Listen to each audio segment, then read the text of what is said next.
Ma'am क्या नाम है आपका? मेरा नाम माला भंडारी है। हाँ जी, आप कहाँ से आए हो?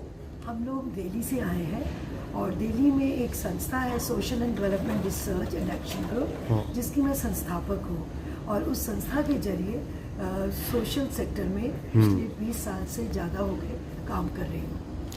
आज आप यहाँ पे आमंत्रण में आए हो, क्या संदेश देने आए हो, क्या जानकारी देने आए हो? बिल्कुल, महिलाओं के प्रति जो हिंसा है ये एक सच्चाई है, इसको झुठलाया नहीं जा सकता। अगर हम स्टैटिस्टिक्स भी देखें तो हिंसा का कमी नहीं हो रही है, हिंसा का जो इंसिडेंट्स है उसमें कमी नहीं हो रही है, उसका स्वरूप बदल रहा है। और महिलाओं के प्रति अब जो हिंसा हो रही है वो काफ़ी डिफरेंट एक्सटेंट तक एक अलग स्वरूप ले रही है। जैसे पहले साइबर स्पेस में नहीं होता था, लेकिन अब साइबर स्पेस में भी महिलाओं के प्रति हिंसा हो रही है।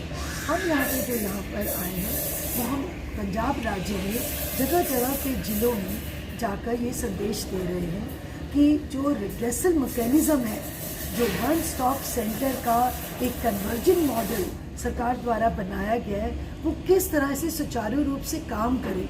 वो एक बहुत सशक्त और कन्वर्जेंट मॉडल है सखी वन स्टॉप सेंटर, लेकिन उस तरह से काम नहीं हो पा रहा है जिस तरह से कॉन्सेप्चुलाइज किया गया था इस मॉडल को। तो हम उसकी प्रॉपर जो प्रोसीजर्स हैं, प्रोसेसेस हैं, वो लेकर आए हैं ताकि उसके बारे में हम जानकारी दें और जो लोग डायरेक्टली और इनडायरेक्टली सखी सेंटर के साथ जुड़े हुए हैं वो अपने कार्य को और अच्छे से कन्वर्जेंट तरीके से निभा सके, इम्प्रूव कर सके। समाज में अक्सर ऐसा कभी कभी देखने को मिलता है कि अडल्ट्स लेडीज़ होती हैं जो वो लोगों के ऊपर अपनी मर्ज़ी से शारीरिक संबंध बनाने के बाद उनके खिलाफ FIR करवा देती हैं।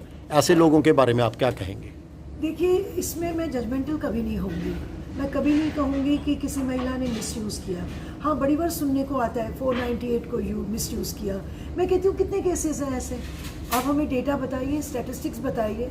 अगर मैं कह रही हूँ कि 60% for example incidents of crime against women है या वायलेंस अगेंस्ट वुमेन है, कितने परसेंट है जो मिसयूज़ करते हैं? मैं उस स्टैटिस्टिक्स को जानना चाहती हूँ बिफोर आई बिकम जजमेंटल या मैं इसके लिए कोई स्टेटमेंट दूँ।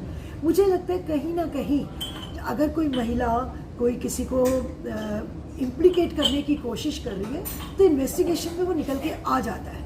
अगर सही तरीके से इन्वेस्टिगेशन हो, हर एक्ट में, डोमेस्टिक वायलेंस एक्ट से लेके sexual harassment of women at work place act है, सब में ये प्रोविज़न दिया गया है कि कोई भी महिला गलत किसी को गलत तरीके से इम्प्लीकेट ना करे।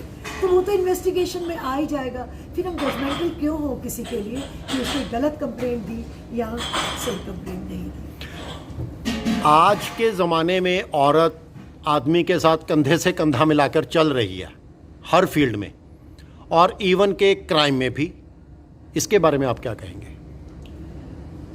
ये कहना मेरे लिए थोड़ा मुश्किल होगा कि क्राइम में भी वुमेन ज़्यादा आ रही हैं, क्योंकि NCRB का अगर हम डेटा देंगे, नेशनल क्राइम रिसर्च ब्यूरो का अगर आप डेटा देखते हैं तो उसमें अभी भी यही निकल कर आता है, जो स्टैटिस्टिक्स डेटा बताता है कि पुरुष जो क्राइम में ज़्यादा इन्वॉल्व है, महिलाएं नहीं हैं। क्यों ऐसा है कि ऑब्जर्वेशन फॉर बॉयज़ बने हुए हैं, those boys who are under the age of 18 years और who are in conflict with law, उनके लिए ऑब्जर्वेशन होम है, लेकिन गर्ल्स के लिए ऑब्जर्वेशन होम नहीं है। हमारे अपने ज़िले में observation home for boys in conflict with law है। जो बच्चे जुवेनाइल डेलिंक्वेंसी या जुवेनाइल क्राइम के रास्ते पे चल पड़ते हैं, तो उनको सुधारने के लिए, उनको पिनलाइज करने के लिए, उनको रिहेबिलिटेट करने के लिए, मेन स्ट्रीमिंग करने के लिए मीडिया में ऑब्जर्वेशन होम है। लड़कियों के लिए तो नहीं है। इसका मतलब ये है कि कहीं ना कहीं जो लड़कियों का जो इन्वॉल्वमेंट है क्राइम में अभी भी काफ़ी कम है एज कम्पेयर टू मेन। नहीं, पहले तो हुआ ही नहीं करता था, औरत को देवी माना जाता था। आज औरत में देवी जो है वो कम होती चली जा रही है। पर देवी क्यों माना जाता था बताइए? मेरी 2 आंखें 2 हाथ, वो मैं देवी तो नहीं। देवी मीन्स दुर्गा का रूप माना जाता है औरत को। हिंदू संस्कृति में औरत को दुर्गा का रूप माना जाता है।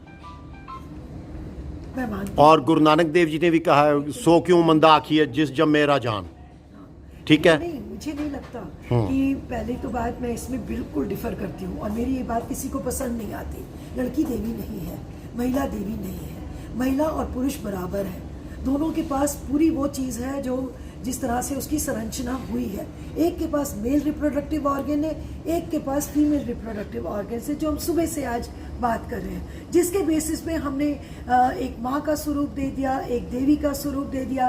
कंजक होती है तो उसके पाँव होते हैं। वही लड़कियों के जब रेप्स होते हैं तो देवी कहाँ चली जाती है, मुझे समझ नहीं आता।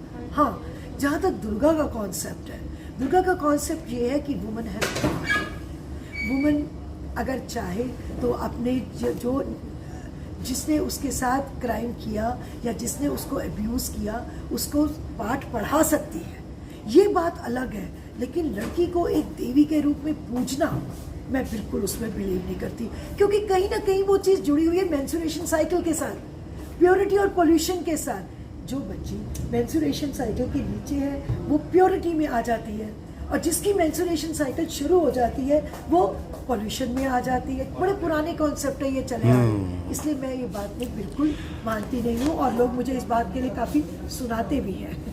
लास्ट स्टेप पे हम आपके लिए क्वेश्चन है कि आप आखिर में समाज को क्या संदेश देंगी? मैं समाज को एक ही संदेश देती हूँ कि पहली बात तो ये समाज बनाने वाले मैं और आप हैं।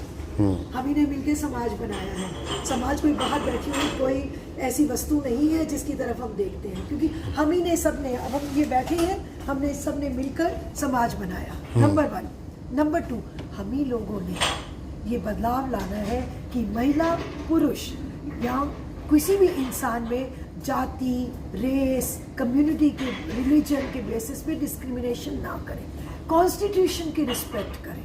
कॉन्स्टिट्यूशन ने आर्टिकल 14, 15, 21 दिया, तो हम क्यों उसको नज़रअंदाज करते हैं। और हमको जेंडर बैलेंस रिलेशनशिप्स की बात करनी है, जहाँ पे अगर हम जेंडर को आधार मान के वायलेंस और अब्यूज़ को प्रमोट करते हैं तो वो अब ज़माना चला गया है, हमें बदलना पड़ेगा। हमें जेंडर इक्वालिटी लानी पड़ेगी। हम अपनी 50% पॉपुलेशन को एक धर्म के या किसी रीति रिवाज के या एक घर के दायरे में बंद करके नहीं रख सकते हैं। हमको उसको निकालना पड़ेगा उस दायरे में से, और वो देश की तरक्की में, प्रोग्रेस में पूरा हाथ से हाथ मिला के काम करें और वैसे ही आगे बढ़े जैसे पुरुष बढ़ता है। मेरा यही संदेश है। हम ही लोग चेंज लाएंगे। हमारी जनरेशन ही अगली जनरेशन को एक ऐसा स्पेस देगी जहाँ पे जेंडर इक्वालिटी होगी, मेल और वुमेन में कोई डिस्क्रिमिनेशन नहीं होगा। सबकी रोल्स एंड रिस्पॉन्सिबिलिटीज एक बैलेंस तरीके में साथ साथ चलेगी।